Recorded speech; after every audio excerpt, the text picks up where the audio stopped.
Now prove that cube root of 5 is an irrational number. आप यहां समझे कि क्यूब रूट ऑफ 5 का मतलब है कि 5 की पावर 1/3।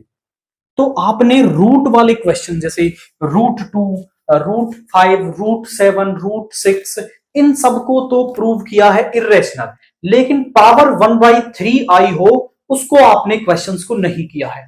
तो जब ऐसा केस आपके पास आता है तो आप उसे इरेशनल कैसे प्रूव करोगे? सबसे पहले तो मेथड ऑफ कॉन्ट्राडिक्शन का ही हम यूज करेंगे।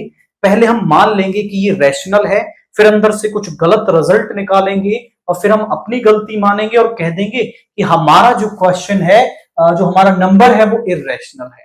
तो सबसे पहले तो हम मान लेते हैं कि let 5 raise to the power 1/3 is rational. जब ये रैशनल है तो इसको 5 की पावर 1/3 को P बाई Q की फॉर्म में लिखा जा सकता है, where P and Q are integers with no common factor. मतलब इस P और Q का ना कोई कॉमन फैक्टर नहीं, हमने ऐसा मान लिया। अब आप ध्यान से देखें, मैं दोनों तरफ कर देता हूं cubing, cubing on both side. दोनों तरफ क्यूब करोगे तो क्या हो जाएगा?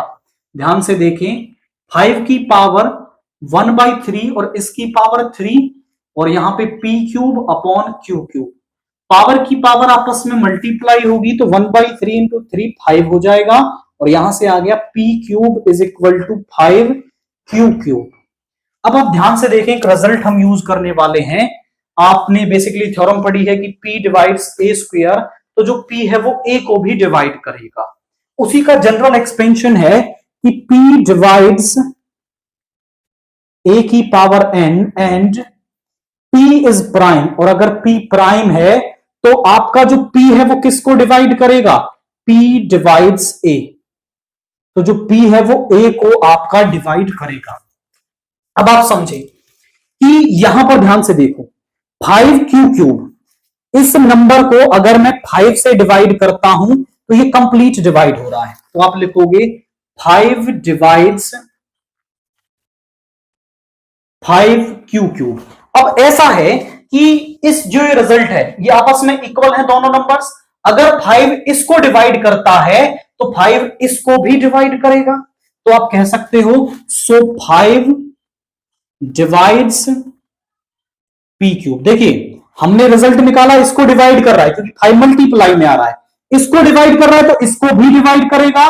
और अब ये वाली थ्योरम, एंड 5 इज प्राइम, और जो 5 है वो प्राइम है, तो इसका मतलब अंदर से रिजल्ट निकाल सकते हो कि 5 डिवाइड्स P। तो जो 5 है वो P को डिवाइड करेगा। अब ध्यान से देखिए कि मान लीजिए 2 जो है वो 6 को डिवाइड करता है, तो 6 को आप 2 इंटू में 3 लिख सकते हो। 6 को आप 2 इंटू में 3 लिख सकते हो। तो यानी जो ये P है इसको आप सम 5 इंटू में K लिख सकते हो, विच इंप्लाइज, इसको नाम दे दो सम फर्स्ट। अब ये रिजल्ट क्वेश्चन कुछ पहले वाले की तरह बन रहा है, आप समझें। Putting P is equal to 5K in first, इस P is equal to 5K को मैं फर्स्ट में रख रहा हूं। तो यहां पे देखिए 5K का cube is equal to 5Q cube. मैं सॉल्व करके लिखता हूं, यहां पे हो जाएगा 125K cube is equal to 5Q cube. तो यहां पे 25 आ गया, so which implies 25K cube is equal to यहां पे आ जाएगा Q क्यूब। अब आप ध्यान से देखें कि अगर इस 25K क्यूब को आप 5 से डिवाइड करते हैं तो ये कंप्लीट डिवाइड हो रहा है। आप बोलेंगे कि यहां पे 5 डिवाइड्स 25K क्यूब। सो अगर 5 इसको डिवाइड करता है तो ये इसके इक्वल है, इसको भी डिवाइड करेगा। 5 डिवाइड्स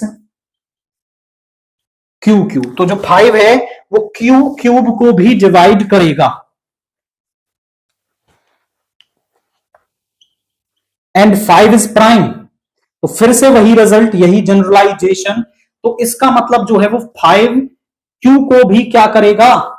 डिवाइड करेगा। अब आप ध्यान से देखो कि हमने ऊपर रिजल्ट निकाला कि कि जो 5 है वो p को भी डिवाइड करता है और 5 है वो q को भी डिवाइड करता है, मतलब 5 इन दोनों का कॉमन फैक्टर हो गया। सो आप कह सकते हो सो 5 is a common factor of p and q, यानी जो 5 है वो p और q का क्या है, कॉमन फैक्टर है। विच कॉन्ट्राडिक्ट्स द फैक्ट, यानी ये तो इस बात के ही अपोज में आ गया, which contradicts the fact that a and b are coprime. हमने माना था ना a और b का कोई फैक्टर नहीं है, को प्राइम मतलब कोई फैक्टर नहीं है, तो ये तो इस बात के ही अपोज में आ गया। अब हम बोलेंगे कि ये कॉन्ट्राडिक्शन क्यों आया है।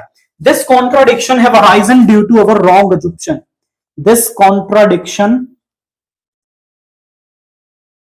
हैव अराइजन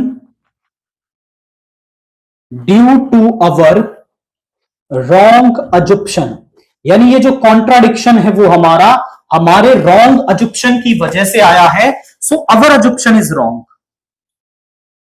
तो जो हमारा assumption है वो क्या है, वो रॉन्ग हो गया, अवर assumption इज रॉन्ग।